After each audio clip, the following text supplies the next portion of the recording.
Max in black and white. He had Andrew Luck as his MVP before the season, but the Colts dropped to 1-3 after losing to the previously winless Jaguars in London on Sunday. Luck led Indianapolis on 3 fourth-quarter touchdown drives, but wasn't able to complete the comeback. He finished with 234 yards, 2 TDs, an interception, and was sacked 6 times in the loss. Max, does Luck still have your MVP vote? If the MVP was given out today, it would go to Matt Ryan based on what's happened so far. If you want me to make a prediction, I'm not going to back off Luck yet. In spite of the fact that his team looks terrible and he is being criticized unfairly, I believe, although Merrill will clean us up on this. He'll adjudicate after years what Stephen A. and I have to say. I want to say something quickly. First, I'll give you some numbers, and then I want you to do a little thought experiment. The running game. Colts are 18th in yards per rush. If you take out rushes by Luck himself, they're 27th. He can run the football. He's still, despite the fact that he is one of the worst offensive lines in the NFL, no running game, and no defense. He's 24th. The defense is 24th in total defense yards allowed and 30th in points allowed, okay? In spite of all that, his QBR is 9th overall in the NFL. He's the second most pressured quarterback in the league, and he's 9th in total QBR in the NFL. And the Colts have 9 drops, which is the 3rd most in football. And he's still 9th in total QBR in spite of everything I just told you. Here's the thing. And by the way, that division, who's running away? They think the Texans without J.J. Watt are some world beaters, and everyone else is 1-3, just like them. Here's the thought experiment I want to ask you to do. You think if the Falcons could start next season or in the middle of the season, you got to learn the playbook and everything, and they had a chance to swap right now, straight up, Matt Ryan for Andrew Luck, they wouldn't? Who wouldn't you trade for Andrew Luck? This guy is doing this, putting up those numbers, and by the way, when he took over a 2-14 team, 11-3, 11-3, 11-3, with nothing around him, he and Cam Newton have both, Cam Newton this year, it's back to what it was, become underrated quarterbacks because they have nothing around them, and the whole game plan of the other team every single week is stop that guy, and still they can't stop that guy. If you look at the losses this year, they were in that Broncos game late on the road. Everything else has been a 1-score loss. Yes, I think Andrew Luck can still win the MVP this year if the Colts make the playoffs. I think you're smoking something. And the reason why I think you're smoking something is because you're not thinking about 2 key things going on here. Number one, like you pointed out, but you didn't delve into it deeply enough, all the deficiencies that are around Andrew Luck, whether it's an offensive line, whether it's the lack of a running game, whether it's a defense that's highly suspect, whether it's Pagano and Grigson and their relationship and their ability to come together. And when are we going to talk about Grigson? Because I do understand that Pagano's the head coach, and he has to take some hits, particularly with a defensive background, with there being so many questions about their defense, particularly the first couple of weeks of this season.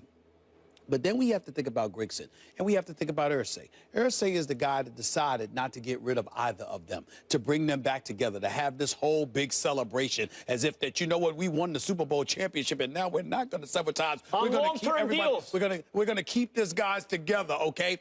What has Grigson done?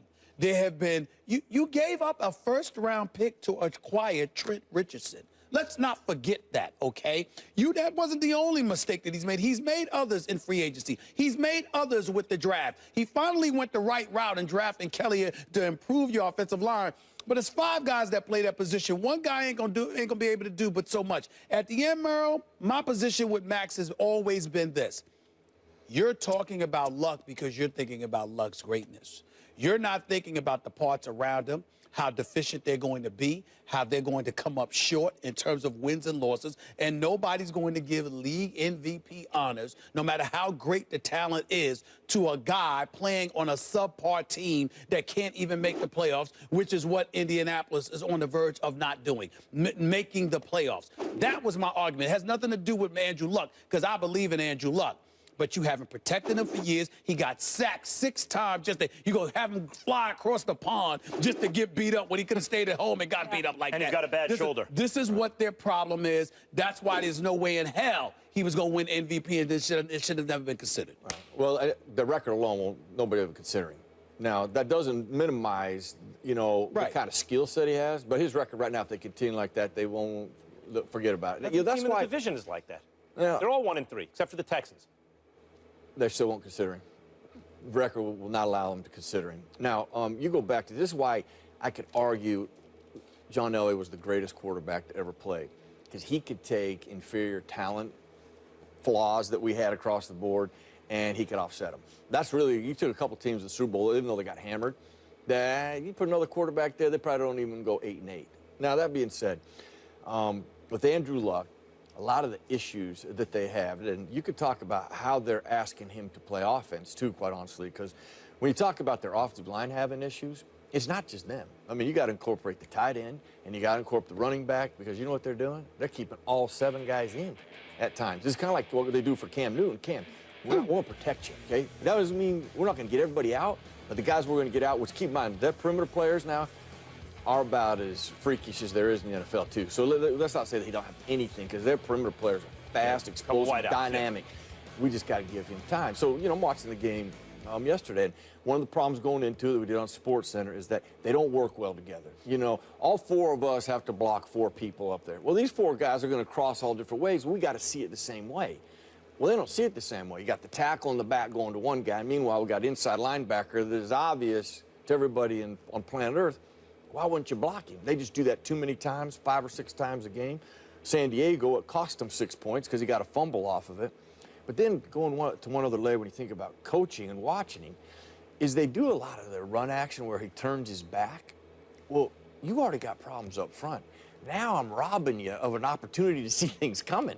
So when you flip your head around, you're already in trouble and you didn't even have a chance to get out of it. So there's all these layers that are compounding the problem. And then, listen, when you get to the playoffs, Luck has not played his best. In fact, he's probably had his worst games in the playoff, unfortunately. I think he's a That's rare because type. he's doing what you said Elway did. He's covering up for the flaws of his team. It's exposing the playoffs. Right. Now, real quick, Not all the time. look at the schedule.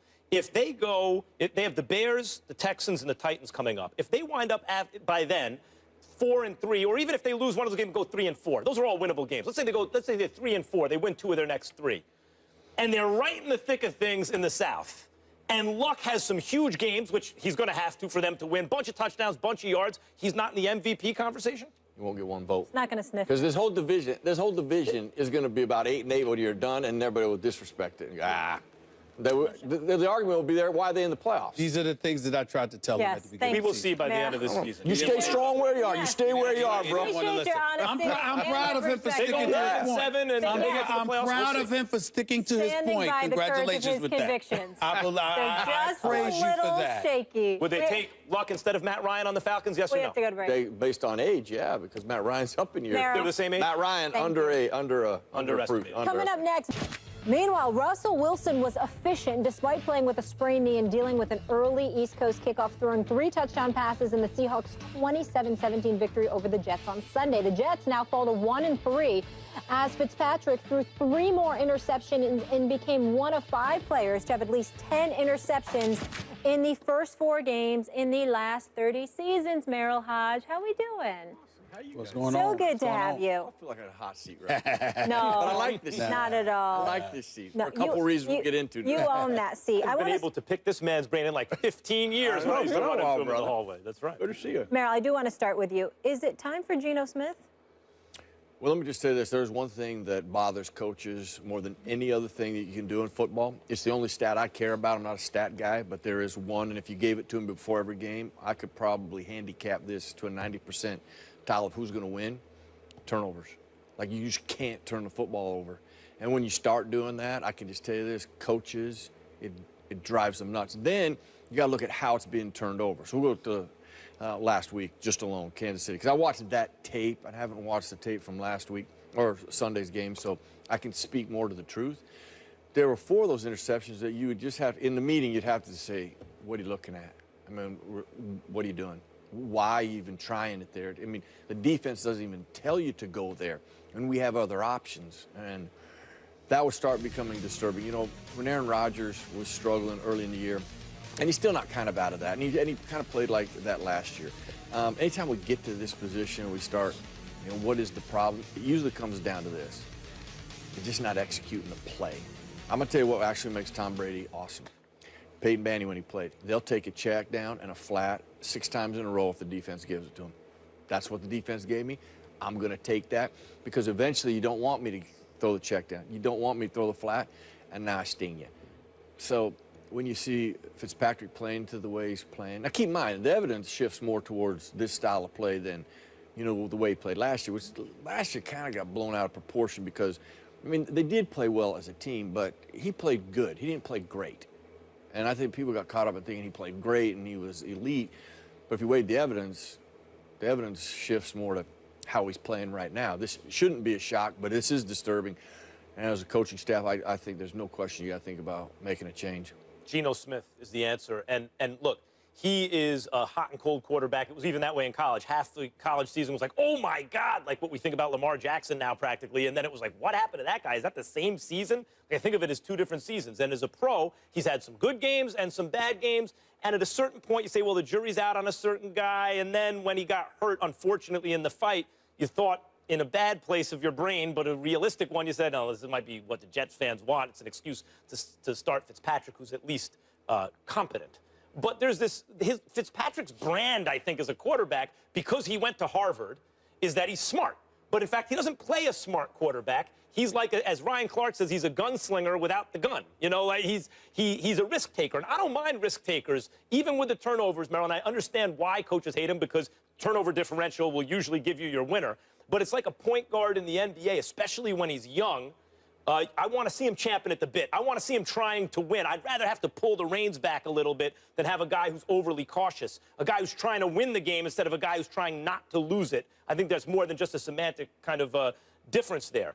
But Fitzpatrick has only ever played well in his 2 walk years, in his contract seasons. He hasn't played great. When the chip's on the line last year, they needed to win to go to the playoffs. He had his worst game of the season. And Geno Smith at least has shown you flashes where he has been good at times. And I thought, like, I've seen enough of Geno Smith. He's not going to be good. But I'm not 100% positive. Maybe there's an NFL quarterback in there. You look at Fitzpatrick, 14 picks in his last 7 games. Geno, bad Geno, right? 14 picks in his last 15 games. Played 1 game last year, Week 8 in Oakland, 265 yards, 2 touchdowns, and interception. I mean, and that was the only game with Brandon Marshall ever on the Jets with Geno Smith. I think it's absolutely time. I don't think you need to wait anymore. Jets ain't going to win this year anyway with the Patriots in the division. Let's see what Geno's got. I disagree with you. And the reason why I disagree with you is because Geno Smith, Ryan Fitzpatrick, is a product of Geno Smith. The way that they lost faith in Geno Smith was what led to Ryan Fitzpatrick arriving in New York to begin with. Let's also take into account the fact that even though he has been god-awful the last 2 weeks, 9 interceptions, all right, in 2 weeks, that is just abysmal. Let's just call it what it is. He's just got 4 touchdowns with 10 interceptions. He's got a rating of 57, a QBR of 56. He's only completing 55% of his passes. That's just pathetic. I mean, it's just pathetic. We get all of that. The flip side to it is that let's not let the Jets secondary off the hook. Let's not forget that Darrelle Revis, Buster Screen, okay, Gilchrist, and prior to these boys, they ain't getting it done. They're not getting it done.